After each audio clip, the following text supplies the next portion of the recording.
आप तो इस चीज़ को मानेंगे कि हमारे देश में बहुत से ऐसे कानून हैं जो कि महिलाओं के फेवर में हैं। उनमें पुरुषों के लिए कोई जगह नहीं है। पुरुषों को उसमें एक जन्म सिद्ध अपराधी की तरह त्याग दिया गया है, छोड़ दिया गया है। सिर्फ महिलाओं के प्रति ये महिलावादी कानून है।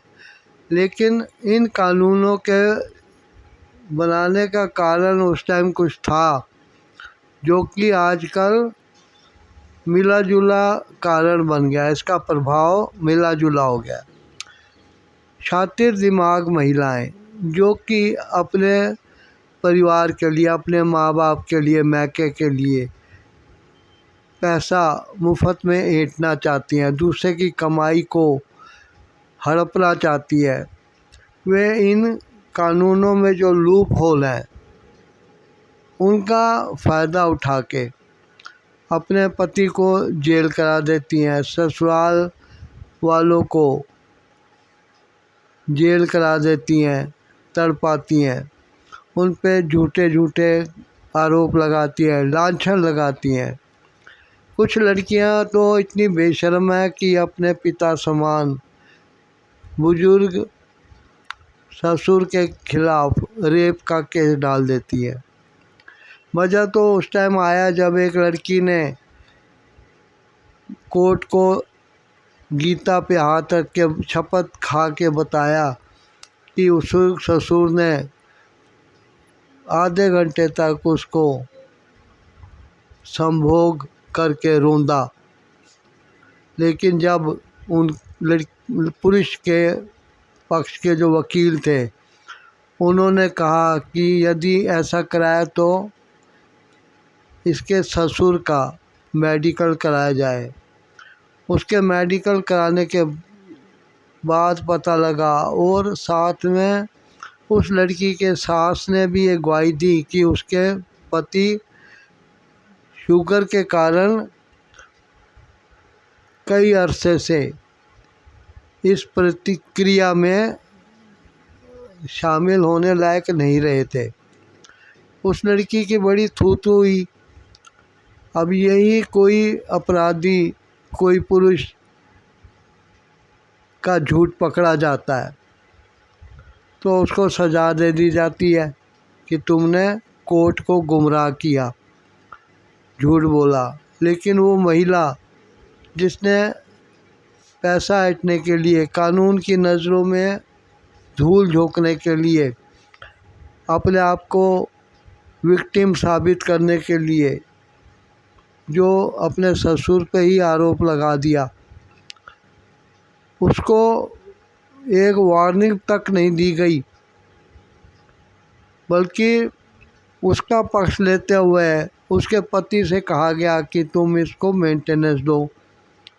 कोर्ट ने कहा तुम इसको घर ले जाओ, लेकिन पुरुष पक्ष के वकील ने कहा कि इसको घर ले जाना बहुत खतरे से खाली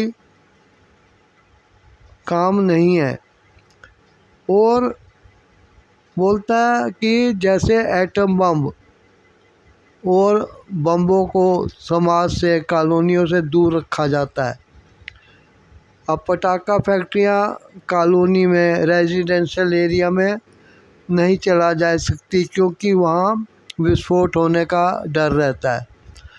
तो फिर उस महिला को जो कि अपने सास पे, ससुर पे, देवर पे, जेठ पे, उनकी पत्नियों पे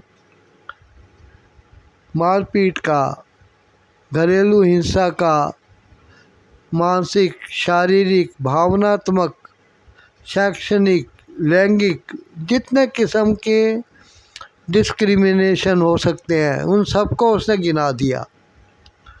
वो इतनी शातिर दिमाग थी कि सारे क्रॉस लगा दो, किसी में तो फंसेगा। अभी एक चूहे को फंसाने के लिए 15 चूहेदानी लगाई जाएं तो जो चूहा है वो किसी ना किसी चूहेदानी में तो फंसेगा ही।